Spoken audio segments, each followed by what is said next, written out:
ating mga ka-YouTube. Paki-like at paki-subscribe na po sa ating part 1. So magtanim tayo ng ano dito, gulay. Yung string beans guys. Mga kapalay. Magtanim tayo mga kagulay. Sorry. Magtanim tayo mga kagulay ng gulay dito. So ito yung part 1. Part 1.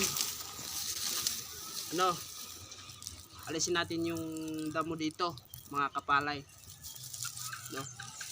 Para pag tanim natin ng gulay dito, walang damo.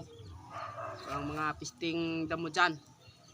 So abangan nyo na lang sa part 2.